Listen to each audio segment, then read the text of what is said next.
Imagine standing at your own wedding, moments after saying, "I do," and hearing your bride announce to 200 guests that you're a cheater.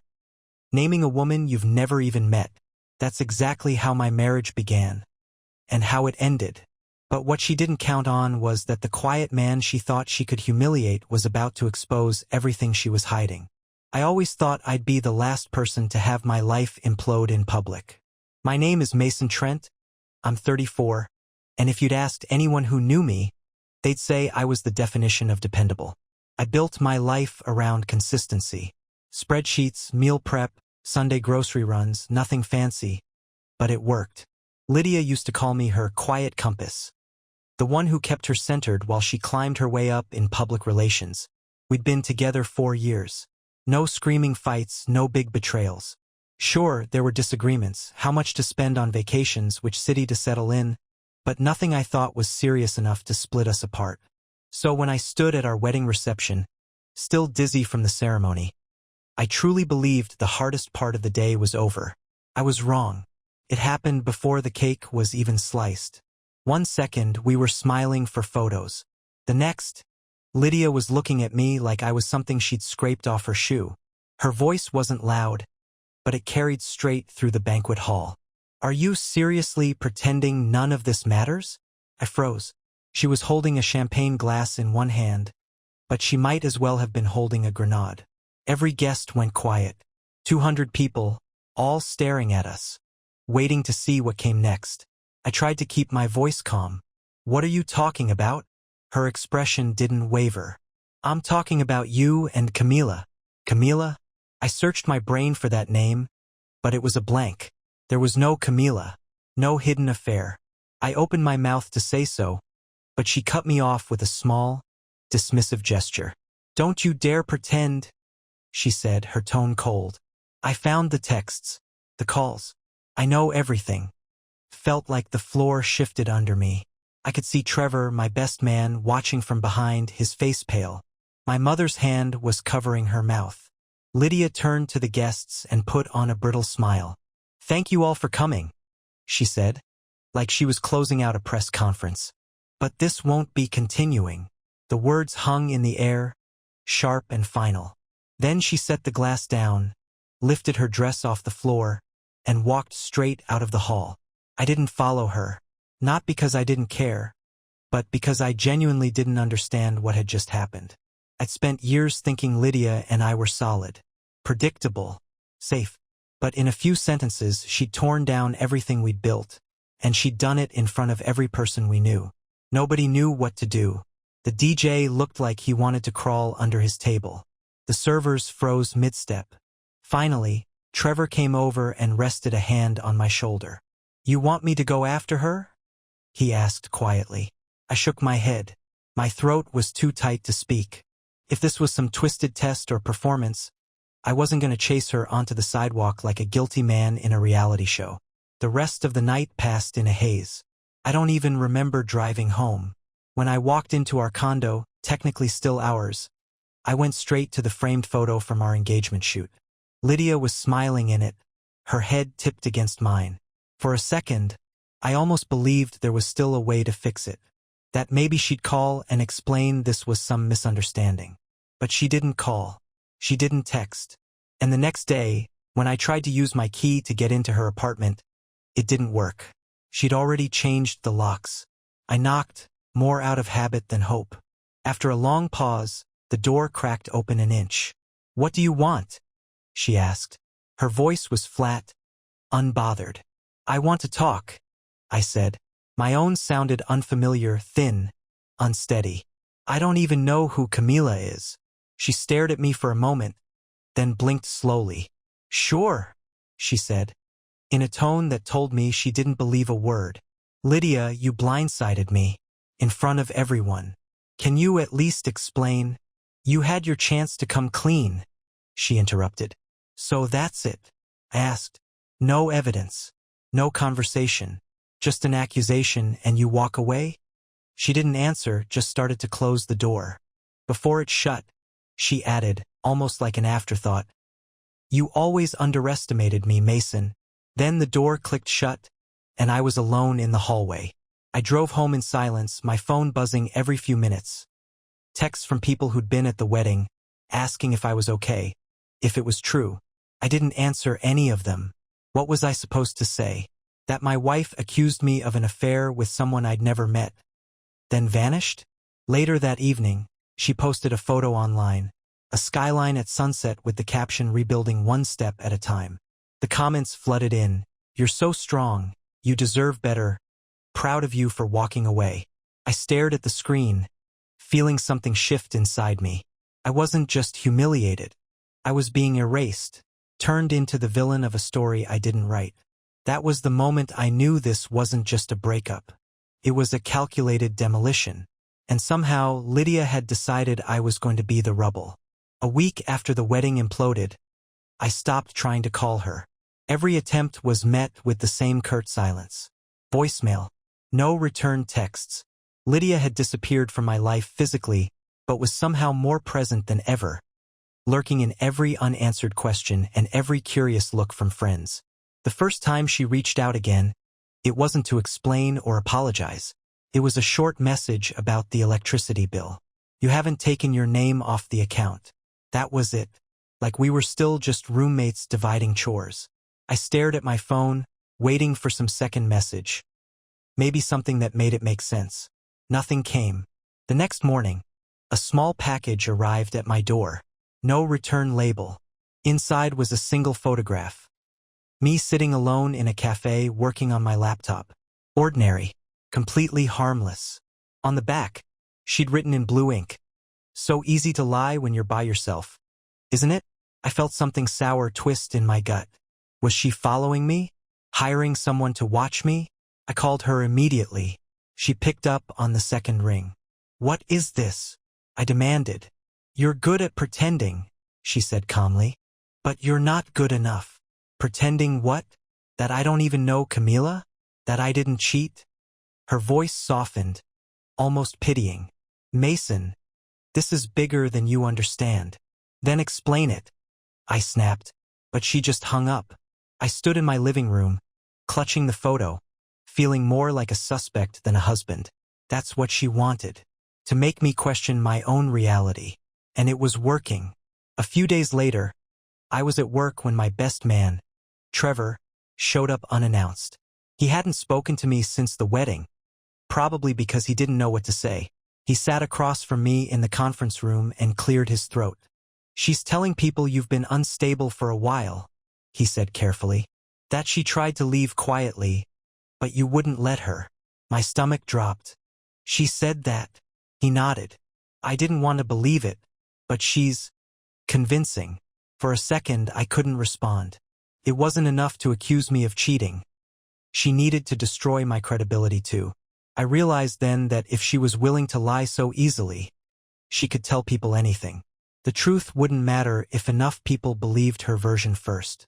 That evening, I sat at my kitchen table and wrote out a timeline. Every text, every email, every memory I could recall about the weeks leading up to the wedding. I thought if I could see it all in black and white, I'd find the point where things had gone off the rails.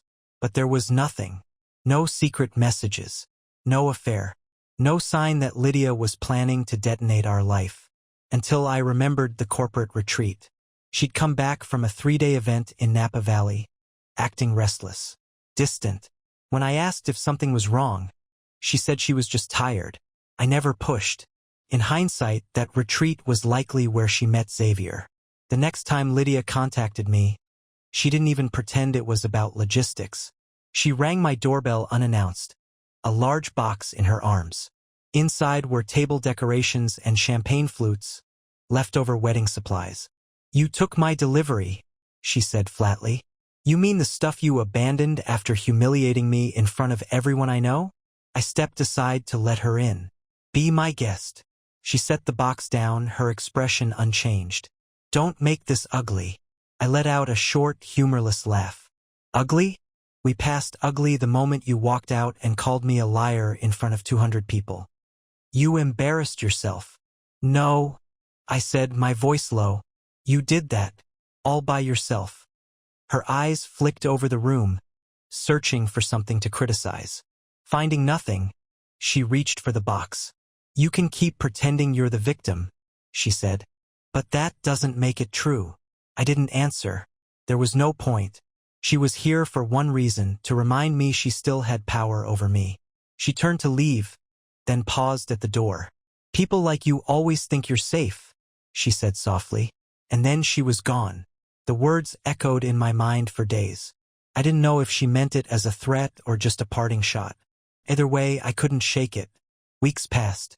The condo was too quiet, but I forced myself to keep showing up to work, keep answering questions with bland, polite responses. It didn't work out, I'd say. "We're handling it privately." But nothing about this was private. Lydia made sure of that. One night, I came home late, exhausted from trying to stay ahead of the rumors she was spreading. There was another envelope waiting for me. Inside was a printout of a bank transaction, hers, not mine, transferring money to someone I'd never heard of. There was no note this time, just the proof she'd moved assets before the wedding. A preemptive division of property she hadn't told me about. That was when it finally clicked. She wasn't trying to leave me because she thought I was cheating. She was trying to make me look unstable enough that no one would question why she took everything when she filed for divorce. I was her alibi, the reason she'd claim she needed to escape. And all I'd ever done was trust her. That realization didn't bring clarity. It brought something closer to dread. Because if she'd planned this so carefully, there was no telling how far she'd go to finish it. The next morning, I called her brother, Daniel. We weren't close, but he'd always been the only person in her family who seemed to see her clearly. When he picked up, I didn't even say hello. "Has she told you why she's doing this?" I asked. There was a long pause. When he spoke, his voice was quiet. "She said you'd figure it out eventually." I swallowed hard. Figure what out? That she was never going to stay. The line went dead. That was when I knew Lydia hadn't left because she was hurt. She left because she was executing a plan, and she'd counted on me being too passive to fight back. And maybe she was right, until that moment. By the time I hung up with Daniel, the last illusions I'd clung to were gone. Lydia hadn't acted out of impulse or pain. She'd planned this, and I was the final obstacle between her and whatever she thought she deserved. That night I couldn't sleep. My thoughts kept circling the same questions. How long had she been setting this up? Who was helping her? What exactly did she want? In the morning, I started documenting everything. I gathered every email, every text, every photo she'd sent me. I saved screenshots of her social media posts. If she was going to accuse me of being unstable, I needed proof that I wasn't. I didn't know if it would ever end up in court, but it was the first step toward feeling like I had some control. Days passed in a gray blur. Lydia didn't contact me again, but her absence didn't feel like relief. Felt like a warning. I kept waiting for whatever came next. I didn't have to wait long. One Friday afternoon, I got a text from Daniel. "We need to talk. In person." We met that evening at a diner halfway between our neighborhoods. When he walked in, he looked uneasy, like he was debating whether he should even be there. He slid into the booth across from me and opened his phone. "I'm only doing this because I can't watch her keep lying," he said without preamble. "And because you don't deserve what she's trying to do." He handed me the phone. On the screen was a screenshot of a group chat. Lydia, a contact named Xavier, and someone saved as Savvy. My chest tightened as I read the messages. "He still thinks I'm heartbroken," Lydia had typed. It's a hilarious LOL. "But he'll cry when we move into the condo. That couch is mine now." I couldn't feel my hands. The phone might as well have been on fire. I looked up at Daniel. "This is real." "She's been bragging about it," he said quietly. "About how she set you up. About how she was going to claim emotional abuse if you contested the divorce." I couldn't speak. My heart hammered against my ribs, not out of fear anymore, but something sharper. Anger. Daniel went on. "She met Xavier at that Napa retreat. They started planning before the wedding. She told him she'd marry you, create distance, and then make you look so unbalanced that nobody would question why she was taking everything." My mind flashed back to the fake bank transactions, the photo of me alone in the cafe, the passive-aggressive messages about bills. Every piece clicked into place. forming a picture I wished I'd never seen. I swallowed hard. Do you have more? He nodded. I've been saving everything. Screenshots, voice memos. She never thought I'd share them. He sent me a folder of files that night. Over 70 screenshots. A few audio recordings. One, in particular, made me grip the edge of my kitchen counter until my knuckles hurt.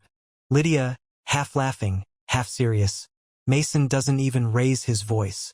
All I have to do is say I'm scared, and no one will question it.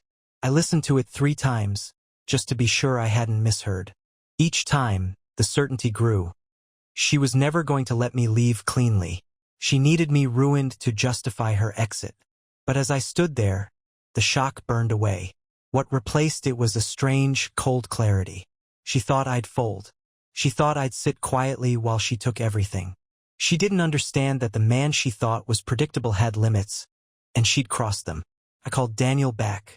You said you wanted to help, I said. I meant it, he replied. Then let's do this right, I told him. Let's make sure she never tries this again. For the first time, he sounded almost relieved. I'm in. The next week was the longest of my life. We met every evening after work, building a timeline of her lies. Daniel had emails she thought she'd deleted, messages where she instructed Xavier to transfer funds in case I froze our accounts, memos about staging evidence to look like I was emotionally abusive. Every piece was more damning than the last. The most critical proof came from a chain of work emails Daniel had pulled. In them, Lydia explicitly outlined how she planned to secure her share of the condo and half of the liquid assets before he figures it out. She signed off one of the emails with, "He's too soft to fight back. This will be easy." I printed everything, made copies, stored them in multiple places. I didn't know yet exactly how I would use them, but I knew one thing. If she tried to escalate, I'd be ready. The day before we were scheduled to sign the initial divorce papers, I called her. My voice was calm. "I'd like to meet," I said, "before we go to the lawyer." She sounded pleased. "Of course," she said. "It'll be good to clear the air." That was when I knew she still thought she was winning. We met at a cafe near my office. She arrived exactly 5 minutes late, probably to make me feel like I was waiting for her approval. When she sat down, she gave me a measured look. "So one last coffee before we close this out?" she asked. I didn't answer. Instead, I reached into my bag and slid a thin folder across the table. She opened it, and for the first time in months, I saw her expression change. Confusion, then realization, then a flicker of fear. "What is this?" she asked. "Evidence," I said calmly, "of your plan, of everything you did to try to make me look unstable." "You don't have proof," she said, but her voice wavered. "You really think I'd come here without it?" I held her gaze. "You spent months underestimating me, Lydia. That was your mistake." She swallowed. I could see her mind racing, looking for an angle. "What do you want?" she finally asked. "Simple," I said. "You walk away. No claims to the condo. No alimony. No false statements. You sign the divorce papers and this ends. If you don't, this goes public, and so do you." She looked down at the folder again. Her fingers tightened around the edges. "You wouldn't," she whispered. I didn't blink. "Try me." We sat in silence. When she finally spoke, her voice was hoarse. "I never thought you'd fight back." I nodded. "I know." She closed the folder. Slowly, deliberately, she pushed it back toward me. "Fine," she said. "But don't pretend this makes you noble." I didn't care about being noble. I cared about being free. I stood. "I'll see you at the signing." She didn't follow me out. She just sat there, staring at the folder, her jaw clenched.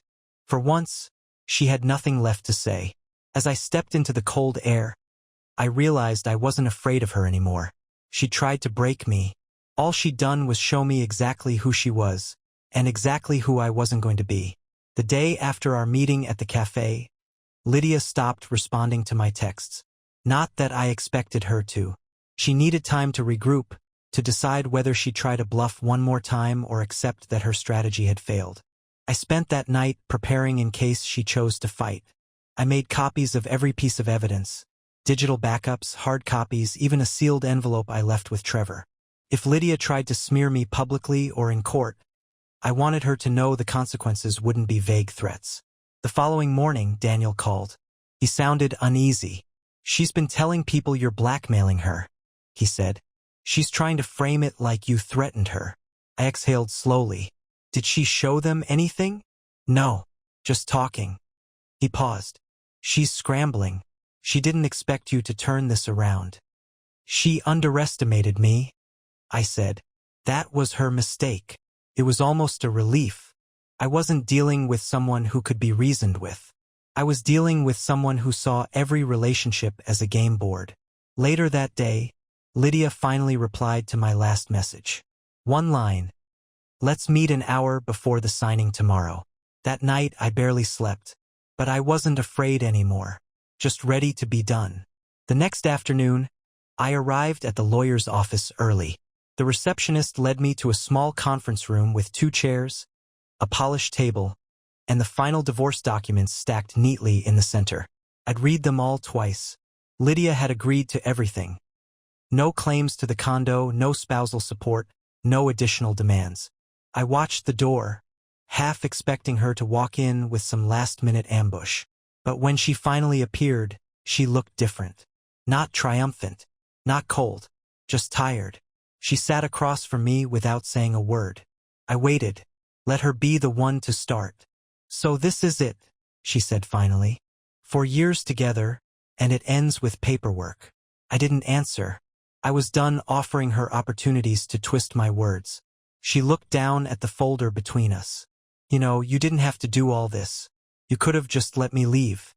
"That wasn't the problem," I said quietly. "You didn't just leave. You tried to destroy me on your way out." Her jaw tensed. "I did what I had to do." "No," I corrected. "You did what you wanted to do." A long silence stretched between us.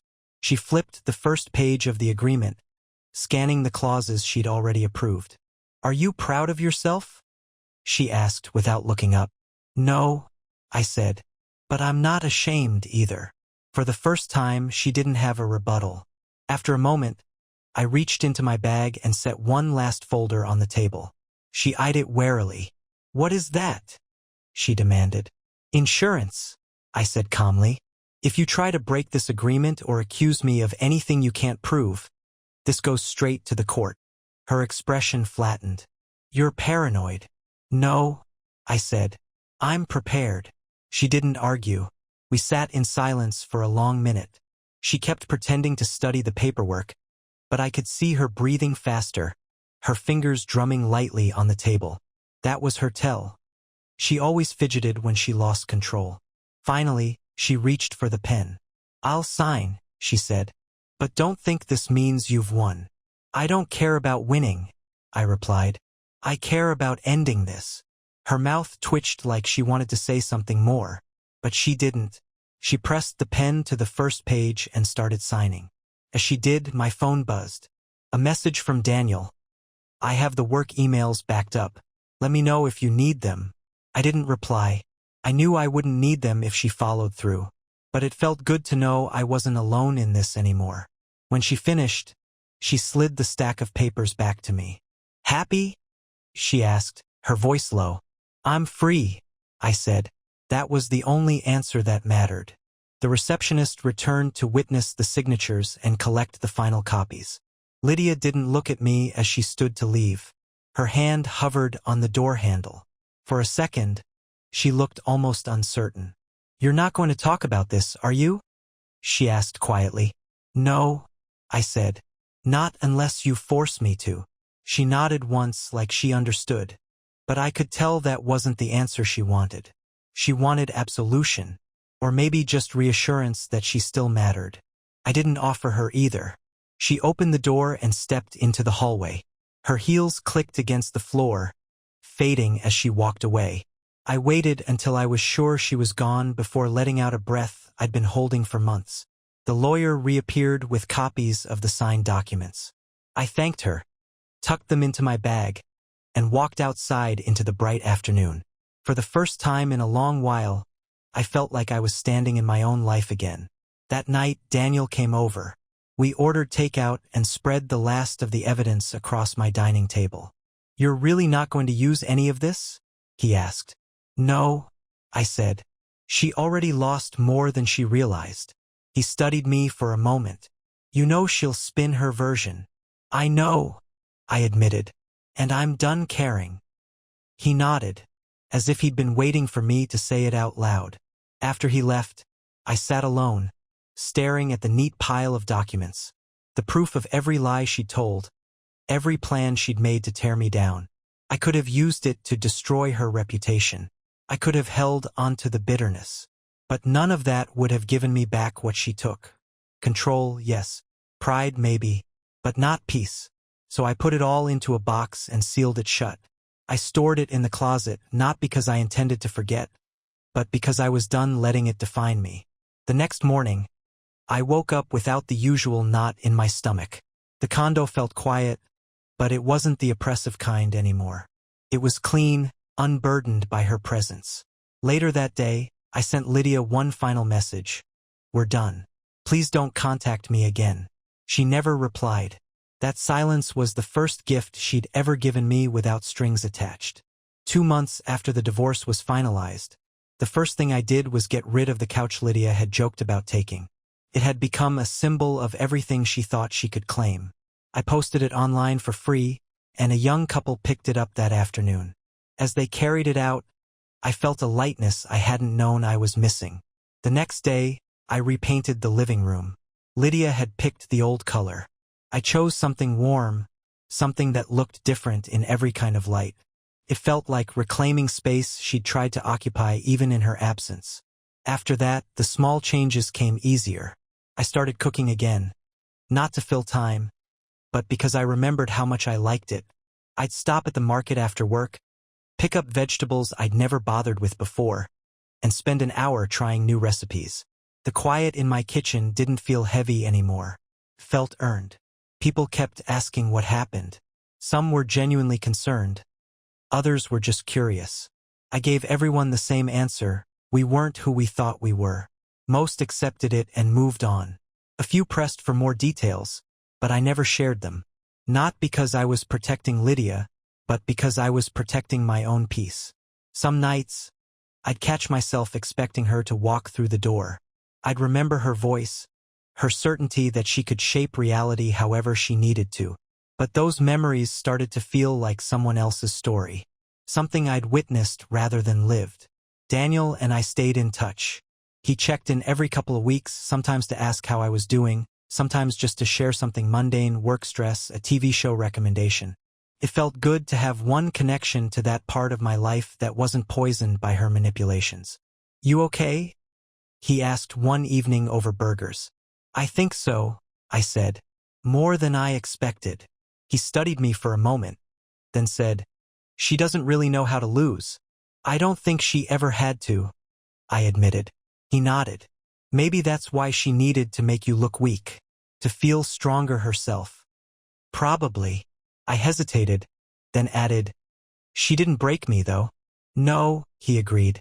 "She just taught you to stop giving people chances they haven't earned." We didn't talk much after that. We didn't need to. One morning, I opened my email to find a message from an old friend of Lydia's.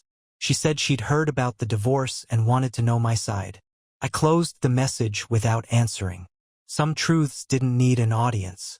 The rest of the world moved on faster than I expected. At work, the pitying looks faded. People stopped asking if I was okay. Eventually, nobody mentioned the wedding at all. It felt strange, like everything that had nearly wrecked me was already irrelevant to everyone else. But in a way, that was a relief. I didn't want my life defined by the worst thing that had happened to me. I'd expected the end to feel like a victory. Some moment where I'd stand over the ruins of her plan and feel triumphant. But it wasn't like that. The real satisfaction was quieter. Coming home and knowing there were no traps waiting for me. Waking up and realizing I didn't have to brace for the next attack. The peace was so unfamiliar it almost felt fragile.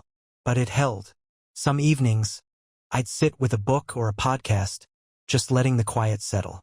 I never thought I'd look forward to ordinary days again. But when you spend months in survival mode, normal becomes something precious. A few times, I wondered if Lydia felt any regret. If she ever replayed those final conversations and realized what she'd thrown away. But I stopped dwelling on it. Her remorse or lack of it wasn't my responsibility anymore. One afternoon, I ran into Trevor at a coffee shop. We hadn't talked since the signing. He hesitated before approaching me. "Hey," he said. "I've been meaning to check in." "I'm good," I said, and I meant it. He looked relieved. "You sure?" "Yeah," I said. "It took a while, but I'm actually okay." He nodded. "You look better, lighter." "Feels that way," I told him. Before he left, he turned back. "You know, a lot of people wouldn't have handled it like you did." I thought about that. The months of doubt, the moments I wanted to lash out or expose everything. But in the end, the quiet route had been the right one. Not because it was easy, but because it left me with my integrity intact. After he left, I sat in that cafe a while longer, finishing my coffee without looking over my shoulder. There was no part of me still expecting her to walk in and reclaim the story. That was how I knew I was finally free. In the months that followed, I started dating again. Slowly, carefully. I told the truth when people asked about my past. I was married. It ended badly. I learned from it. I didn't feel ashamed to admit it. Surviving something like that didn't make me damaged. It made me deliberate. The last time I saw Lydia was by accident. I was leaving the grocery store as she was walking in. We made eye contact for a second. She looked away first. I didn't feel anger or pity. Just a quiet certainty that whatever she was still chasing had nothing to do with me anymore. When I got home that night, I realized something simple but important. She hadn't won. Not because she failed to take the condo or the money, but because she never managed to take my sense of self. She tried to convince me I was weak, that I'd always be the man who didn't see it coming. But I wasn't. I was the man who faced it and came out stronger. If there was a lesson in all of it, it was this.